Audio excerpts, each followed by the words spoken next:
नमस्कार प्रिय विद्यार्थियों, स्वागत है आपका वीकेएस फिजिक्स एकेडमी में। आज हम बीएससी बीएड फोर्थ ईयर के यूनिट नंबर 3 के लेक्चर नंबर 7 के बारे में अध्ययन करेंगे। इससे पहले के लेक्चर्स के अंदर हमने पढ़ा था कि अलग अलग एक्सीलरेटर से कैसे हम कणों को त्वरित करते हैं। लास्ट वाला जो लेक्चर था 6 नंबर, उसके अंदर हमने पढ़ा था साइक्लोट्रॉन के अंदर जो चुंबकीय फोक्शन है वो किस प्रकार से होता है। और साइक्लोट्रॉन के बारे में तो आप जानते हैं, 12th में भी लगता है, बीएससी सेकेंड ईयर के अंदर भी आप उसको पढ़ के आए हैं, काफ़ी ज़्यादा इंपॉर्टेंट है। तो आज हम उसी पर आधारित कुछ इंपॉर्टेंट न्यूमेरिकल्स की चर्चा करेंगे जो कंपटीशन में पूछे जाते हैं और बीएससी बीएड एग्जाम के अंदर भी वो पूछे जाते हैं। तो यहाँ पर उदाहरण नंबर है 6.4। तो सबसे पहले वीडियो को लाइक कर दीजिए, कमेंट कर दीजिए और ज़्यादा से ज़्यादा विद्यार्थियों तक इसे शेयर कर दीजिए। चलिए शुरू करते हैं। एग्जाम्पल नंबर है 6.4। क्वेश्चन को बड़े ध्यान से साथ साथ में आपको पढ़ना है। आप इसे पहले खुद ट्राई करें सोल्व करने की, क्योंकि आपने टॉपिक है वो कंप्लीट कर लिया है। उसके बाद अगर कोई प्रॉब्लम आती है तो मैं यहाँ पे सॉल्यूशन साथ साथ में करवा रहा हूँ, आप उसको देख सकते हैं। यदि रेडियो आवर्ती वोल्टता का अधिकतम मान 10 किलो वोल्ट है, एक वैल्यू तो आपको दी है 10 किलो वोल्ट, हम देखेंगे कि किसकी वैल्यू है ये। तो एक प्रोटॉन को c/5 वेग प्राप्त करने के लिए, अब देखिए प्रोटॉन का वेग दिया है वो भी c/5 के रूप में। c क्या है? प्रकाश का वेग है। साइक्लोट्रॉन के भीतर कितने चक्कर लगाने पड़ेंगे, यानी एक प्रोटॉन को c/5 वेग प्राप्त करने के लिए कितने चक्कर लगाने पड़ेंगे यदि उसकी रेडियो आवर्ती वोल्टता का मान जो है वो 10 किलो वोल्ट आपको दे रखा है। तो सबसे पहले अपने फॉर्मूला यूज करना पड़ेगा। साइक्लोट्रॉन से निर्गत प्रोटॉन की ऊर्जा कितनी होगी, यहाँ पे है प्रोटॉन। तो टोटल एनर्जी, काइनेटिक एनर्जी जो होती है उसका फॉर्मूला हमने देखा था 1/2mv² मैक्सिमम, क्योंकि लास्ट के अंदर जो बाहर निकलेगा वो तो उसकी जो वेलोसिटी है वो अधिकतम होती है। और यहाँ पे n चक्कर के अंदर, यहाँ पे स्मॉल n है वो चक्करों की संख्या है, n चक्कर के अंदर जो एनर्जी ग्रहण करता है प्रोटॉन यहाँ पर वो कितनी होगी 2neV, क्योंकि आधे चक्कर में QV एनर्जी ग्रहण करता है और पूरे एक चक्कर में कितनी एनर्जी ग्रहण करता है 2QV। तो n चक्कर के अंदर कितनी हो जाएगी 2nQV हो जाती है। यहाँ पर Q की जगह E लिखा गया। अब ये यहाँ पे आवेश है प्रोटॉन का, तो हमें यहाँ से क्या करना होगा, इन दोनों की सहायता से चक्रों की संख्या इनका मान ज्ञात करना है। तो हमने n को यहाँ रखा और 2eV जो है ये कहाँ चला जाएगा, इसके मल्टीप्लाई में आ जाएगा। तो 2 यहाँ पहले से है, 2 और मल्टीप्लाई होगा तो हो जाएगा 4eV। अब इसकी वैल्यू हम यहाँ पे पुट करेंगे तो m की वैल्यू कितनी दे रखी है 1.67 × 10⁻27 किलोग्राम प्रोटॉन का द्रव्यमान होता है। V मैक्सिमम आपको दिया है c/5 और c क्या है प्रकाश का वेग। तो प्रकाश का वेग की वैल्यू 3 × 10⁵ 5 मीटर प्रति सेकेंड। यहाँ पे v जो है वोल्ट, इसकी वैल्यू दी है आपको 10 किलो वोल्ट। तो किलो में 10 की 3 होते हैं तो 10 × 10⁻³ वोल्ट।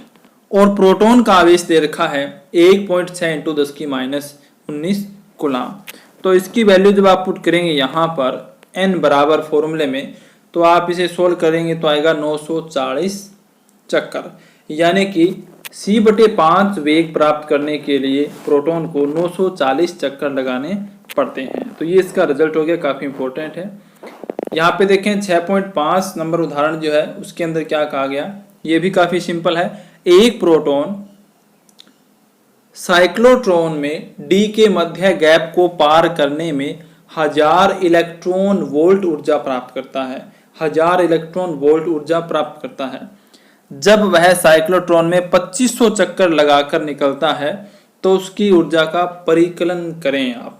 यानी कि एक प्रोटॉन दिया गया, वो साइक्लोट्रॉन की जो d होती है उसके गैप को जब पार करता है तो 1000 इलेक्ट्रॉन वोल्ट ऊर्जा वो प्राप्त करता है। तो आपको यहाँ पे चक्रों की संख्या दे दी कि जब 2500 चक्कर लगाएगा तो उसकी ऊर्जा क्या होगी। सॉल्यूशन देखिए इसका। साइक्लोट्रॉन में प्रोटॉन है वो एक चक्कर में 2 बार ऊर्जा प्राप्त करता है, जो हमने पहले वाले न्यूमेरिकल के अंदर भी चर्चा की थी, 2QV होती है। तो यहाँ पर प्रोटॉन द्वारा प्राप्त ऊर्जा कितनी हो जाएगी, E बराबर 2ne1। यहाँ पे E1 किसके बराबर है, QV के बराबर है। और QV की वैल्यू कितनी दे रखी है 1000 इलेक्ट्रॉन वोल्ट। तो यहाँ पे आप देखें 2n की वैल्यू है 2500 चक्कर लगा रहा है और E1 यानी कि QV के यहाँ पे बराबर होगा 1000 इलेक्ट्रॉन वोल्ट इसकी वैल्यू हो जाती है। तो यहाँ से जब हम इसको मल्टीप्लाई करेंगे तो यहाँ पे 5 आ जाएगा और जो आगे 0 आएंगे उसको मेगा इलेक्ट्रॉन वोल्ट में हम चेंज कर देंगे, यानी इलेक्ट्रॉन वोल्ट तो यहाँ पे रहेगा एनर्जी के लिए, इसे मेगा यानी 10⁻6 के अंदर हम लिख देते हैं। अगर आप इसको जूल में चेंज करना चाहते हैं तो कर सकते हैं, लेकिन यहाँ उसकी आवश्यकता नहीं है। यहाँ पर आपको इलेक्ट्रॉन वोल्ट के अंदर ही रिजल्ट ज्ञात करना है। ये काफ़ी इंपॉर्टेंट एग्जाम्पल है जो राजस्थान यूनिवर्सिटी के अंदर, बीकानेर यूनिवर्सिटी काफ़ी आया हुआ है।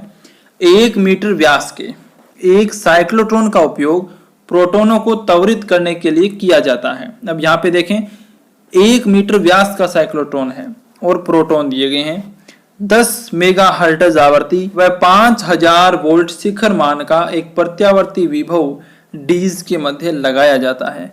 प्रोटॉनों के अधिकतम त्वरण के लिए आवश्यक चुंबकीय क्षेत्र की तीव्रता की गणना करनी है। यहाँ पर आपको चुंबकीय क्षेत्र का मान ज्ञात करना है। साइक्लोट्रॉन से निकलने वाले प्रोटॉनों की किरण की ऊर्जा भी आपको ज्ञात करनी है। तो सबसे पहले यहाँ पे आप देखें साइक्लोट्रॉन की त्रिज्या कितनी हो जाएगी। व्यास 1 मीटर दे रखा है तो त्रिज्या कितनी हो जाएगी 0.5 मीटर, और साइक्लोट्रॉन की त्रिज्या को कैपिटल आर से लिखा जाता है। फ्रीक्वेंसी आपको दे रखी है 10 मेगाहर्ट्ज यानी 10 × 10⁻6 हर्ट्ज हो गया।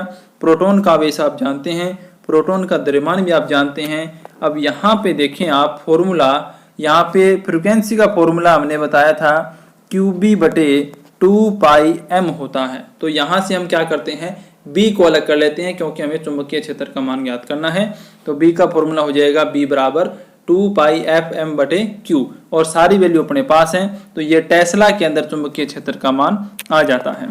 फिर हम यहाँ पर प्रोटॉन की ऊर्जा ज्ञात करेंगे, और प्रोटॉन की ऊर्जा का ये फॉर्मूला जो है ये काफ़ी इंपॉर्टेंट है। हमने लास्ट वीडियो में इसकी चर्चा की थी। E = 2π² f² r² × m, और ये सारी वैल्यू यहाँ पे पुट करने के बाद पहले रिजल्ट आएगा जूल में और फिर हम इसको चेंज कर लेंगे मेगा इलेक्ट्रॉन वोल्ट में। इस प्रकार से प्रोटॉनों की किरण की ऊर्जा जो है वो आ जाती है और चुंबकीय क्षेत्र का मान आपके पास यहाँ पे 0.655 टेस्ला आ जाता है।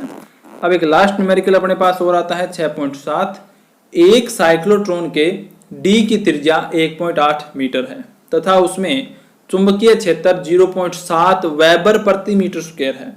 तो त्वरित प्रोटॉन की ऊर्जा का परिकलन आपको करना है। इसमें चुंबकीय क्षेत्र आपको दे दिया, डी की त्रिज्या आपको दे दी, तो जो प्रोटॉन आप त्वरित कर रहे हैं उसकी एनर्जी आपको बतानी है। काफी इंपॉर्टेंट है, ये आया हुआ क्वेश्चन है। तो यहाँ पे देखें डी की त्रिज्या जो है 1.8 मीटर, चुंबकीय क्षेत्र का मान 0.7 वेबर प्रति मीटर स्क्वायर।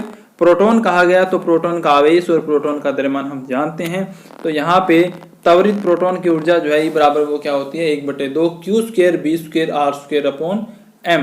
तो यहाँ से आप देख सकते हैं ये वैल्यू जो इसमें पुट करेंगे तो हमारे पास रिजल्ट आएगा 76 मेगा इलेक्ट्रॉन वोल्ट। इस प्रकार से ये 4 हमारे पास न्यूमेरिकल थे जो काफ़ी इंपॉर्टेंट है। तो मिलते हैं नेक्स्ट वीडियो में, तब तक के लिए लाइक करें, कमेंट करें, ज़्यादा से ज़्यादा विद्यार्थियों तक शेयर करें। अगर आप हमारे चैनल पर नए हैं तो अभी सब्सक्राइब करें ताकि आने वाली प्रत्येक वीडियो का नोटिफिकेशन आपको सबसे पहले प्राप्त हो। धन्यवाद।